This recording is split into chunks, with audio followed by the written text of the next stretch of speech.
لبيك اللهم لبيك لبيك لا شريك لك لبيك إن الحمد والنعمة لك والملك لا شريك لك.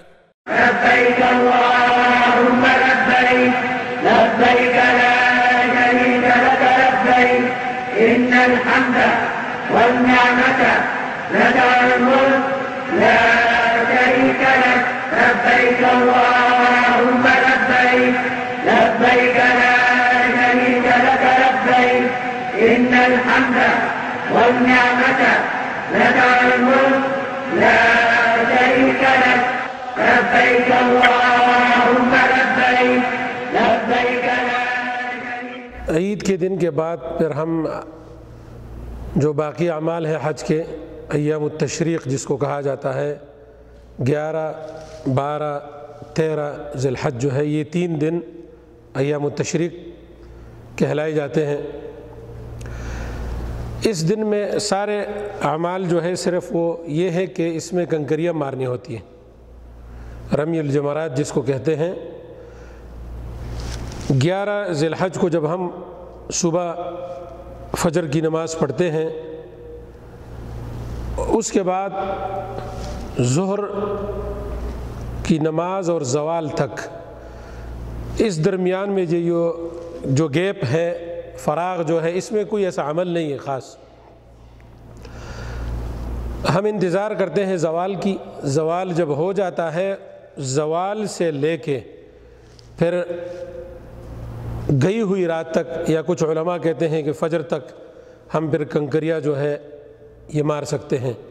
تو زوال کے بعد 11 ذی الحج کو ہم جاتے ہیں لائن پہ، پہلے چھوٹا شیطان، درمیانہ شیطان، بڑا والا شیطان، یہ تینوں لائن پہ ہیں۔ پہلے سے ہم شروع کرتے ہیں، 7 کنکریاں مارتے ہیں۔ ہر کنکری مارنے کے ساتھ ہم تکبیر کہتے ہیں، اللہ اکبر یا بسم اللہ اللہ اکبر، یہ الفاظ کہتے ہیں۔ جب پہلی، جس کو جمرۃ الصغریٰ کہتے ہیں، چھوٹا شیطان، اس کو مارنے کے بعد پھر ہم ایک طرف ہو جاتے ہیں، سائیڈ میں ہو جاتے ہیں، دعا کرتے ہیں، لمبی دعا۔ دعا کرنے کے بعد پھر ہم جاتے ہیں جمرۃ الوسطیٰ پہ، جو درمیانے والی شیطان ہے۔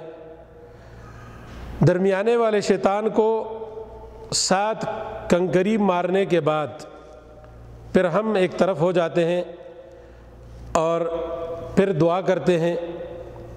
دعا کرنے کے بعد پھر ہم جاتے ہیں جمرۃ الکبریٰ پہ، جو بڑا شیطان ہے۔ وہاں بھی اس کو 7 کنکریوں سے مارنے کے بعد ہر ایک کنکری کے ساتھ بسم اللہ اللہ اکبر یہ کہتے ہیں۔ آخری شیطان جو ہے بڑا، اس کے ساتھ دعا نہیں ہے، دعا نہیں کہتے۔ یہ مارنے جو ہے، اس کا فائدہ کیا ہے؟ جب ہم یہ 7 کنکریاں جو ہے مارتے ہیں شیطان کو، اس کا فائدہ کیا ہے؟ کچھ لوگ تو جاتے ہیں وہاں، بہت جذبات اختیار کرتے ہیں، غصے میں آتے ہیں، بڑے بڑے پتھر مارتے ہیں، چپل نکال کے مارتے ہیں، گالیاں دیتے ہیں۔ وہ یہ سمجھتے ہیں کہ شیطان یہی ہے، بالکل یہ جو دیوار بنا ہوا ہے یا یہ جو پلر ہے، اسی کو شیطان سمجھتے ہوئے مارتے ہیں۔ بلکہ یہ بات غلط ہے، جس کا عقیدہ یہ ہے، جو ذہن ہے، یہ ایک سنت ہے، ہم سنت کو ادا کرتے ہیں۔ سنت یہ ہے کہ ہم کنکری پھینکتے ہیں، دائرے میں جانی چاہیے۔ اگر کسی نے کنکری زور سے ماری، دیوار کے ساتھ ٹکراتے ہوئے کنکری باہر نکل گئی دائرے سے، تو یہ شمار نہیں ہے اس میں 7 میں سے، یہ کنکری نہیں شمار، یہ باہر چلی گئی۔ اس کے بجائے وہ دوسری کنکری جو ہے مارے گا۔ لازمی یہ بھی نہیں ہے کہ دیوار لگ جائے، دیوار لگنا لازمی نہیں ہے، بلکہ دائرے میں کنکری گرانا یہ ضروری ہے۔ اگر دیوار لگ جائے، پلر لگ جائے، اس کے بعد جو ہے اگر وہ نیچے دائرے میں آ جائے، یہ بھی ٹھیک ہے۔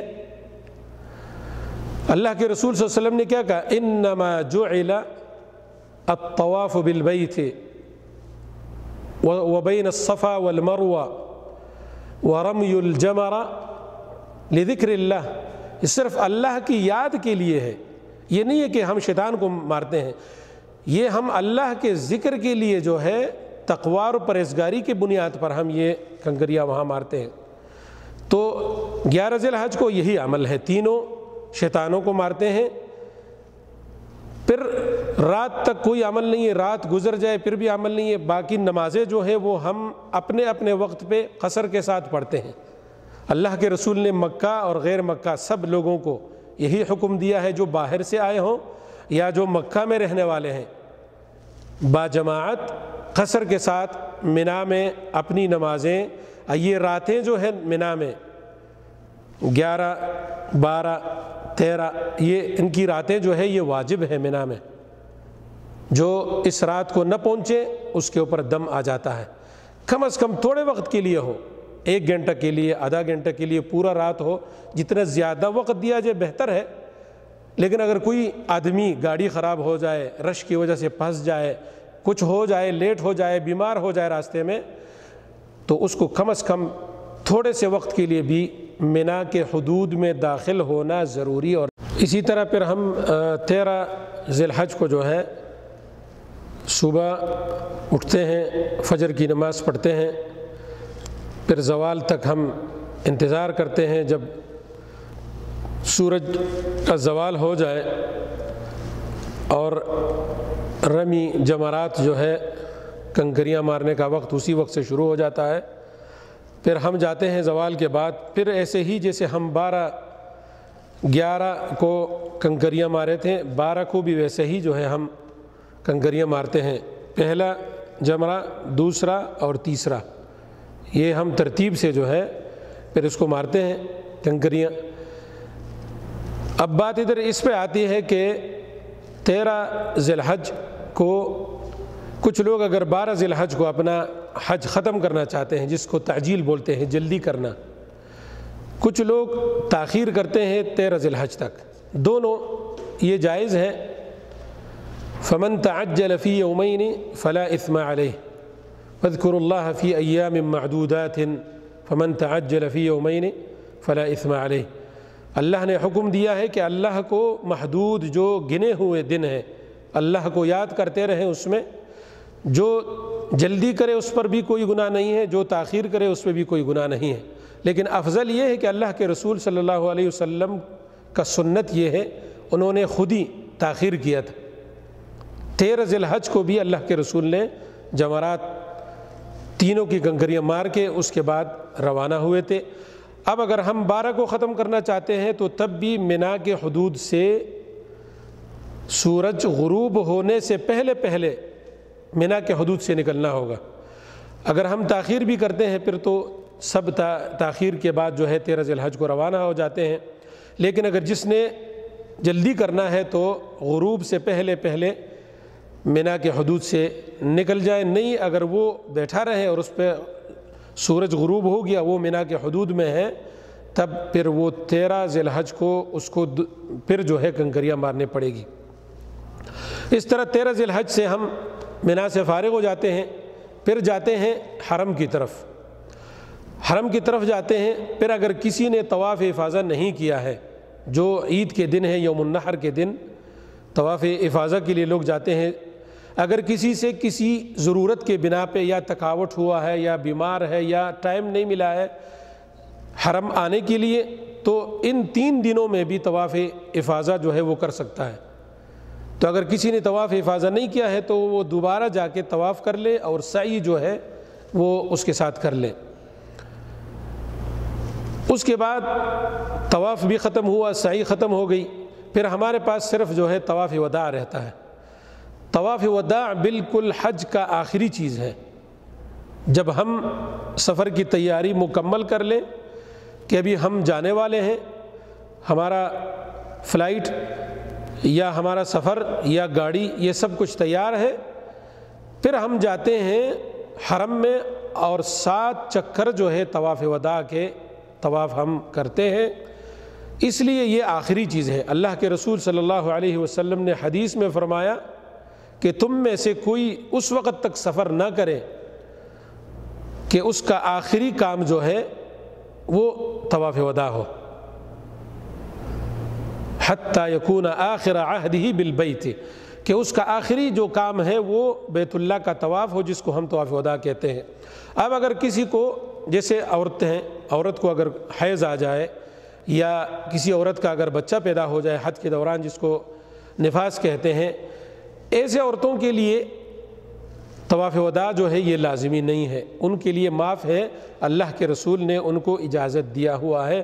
بعض علماء یہ بھی کہتے ہیں کہ جو مکہ میں رہنے والے ہیں ان پر بھی طواف وداع جو ہے یہ نہیں ہے، اس لیے آخری عمل جو ہے یہ ہمارا طواف وداع ہو جاتا ہے، اور اس پر ہمارے حج کا اختتام جو ہے یہیں پہ ہو جاتا ہے کہ ہم طواف وداع کرتے ہوئے پھر ہم سفر کرتے ہیں۔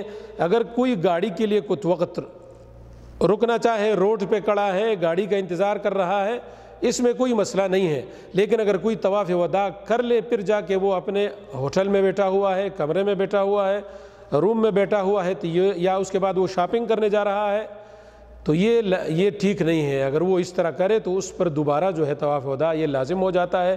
طواف وداع کرنے کے بعد فوراً مکہ کو چھوڑنا چاہیے، اور یہاں تک ہمارا حج کا جو مختصر صورت اور شکل اور صفت تھا وہ ختم ہوا۔ اللہ سے دعا ہے کہ اللہ تعالی ہم کو حج کرنے کا سمجھ دیں صحیح طریقے سے، جو اللہ اور اس کے رسول نے ہم کو بتایا ہے، اور پھر ہمارے حج کو اللہ تعالیٰ اپنے دربار میں مقبول فرمائے۔ والسلام علیکم ورحمۃ اللہ